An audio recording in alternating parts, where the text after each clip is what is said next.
Hi surf fans, Ben here at Icons of Surf. And I've been wanting to talk about this for a while, but this is kind of addressed to all of the surfers who started surfing in the last couple of years. It's kind of an unprecedented time. Not since the movie Gidget came out have we had such an influx of new surfers into the market. And because of the critical mass of all these new surfers, it's going to be you directly that influence what the surfing landscape looks like in the coming years. And it's also up to you to decide how much surfing has given to you and how much it means to you. For me, and probably most other people who have wasted their life doing this pursuit, it means everything. It's kind of changed everything in my life for the better, because it's connection to nature, it's connection to creator, it's a connection to source energy of this planet.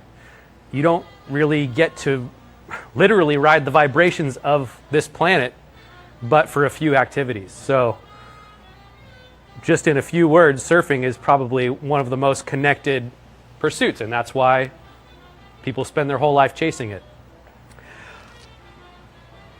Where you come in is that it can, first of all, be kind of bewildering as you're progressing, especially as you walk into a proper surfboard shop. Just the range of designs, the construction, more and less well-known name brands, and marketing can be confusing or helpful, either side of the coin. But bottom line, it matters who builds your surfboard.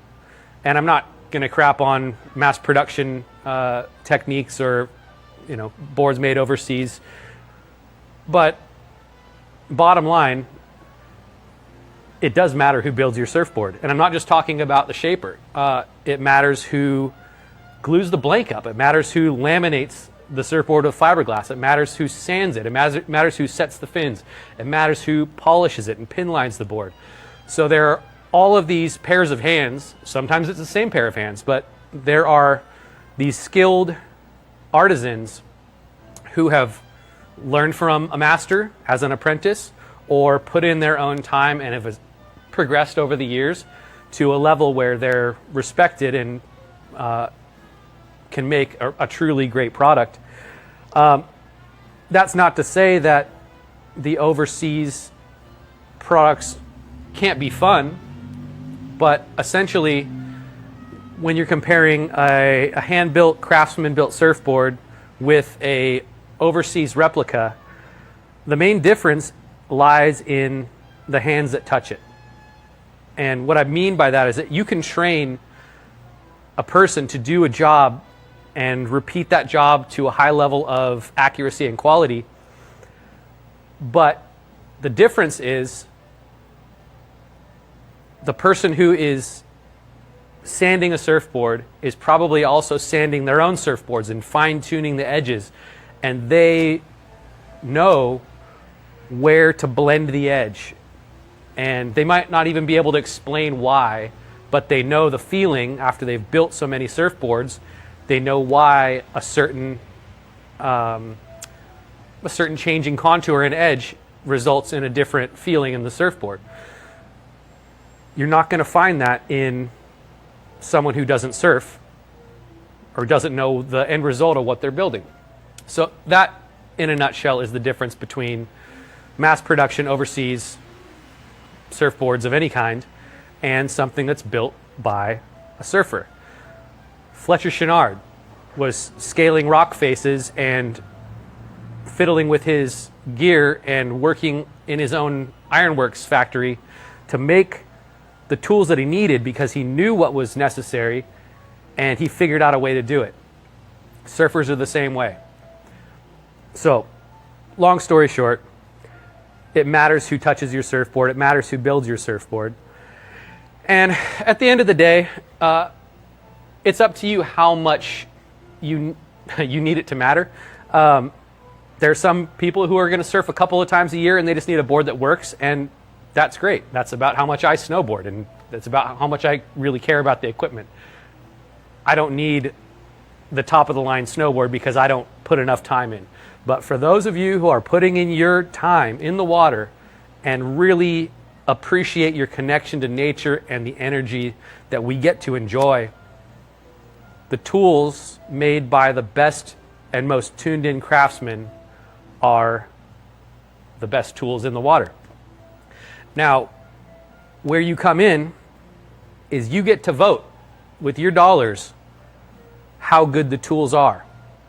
Because surfboards are the backbone of the quote-unquote surf industry. This is what all of the other products piggyback on. That's what this whole game is, surf shops. But it's the hardest product to make a dollar in. There is so little profit in a surfboard that most surfboard builders get smart and they go into real estate or they do anything else. Surfboard building as a trade on the best of days barely passes breaking even.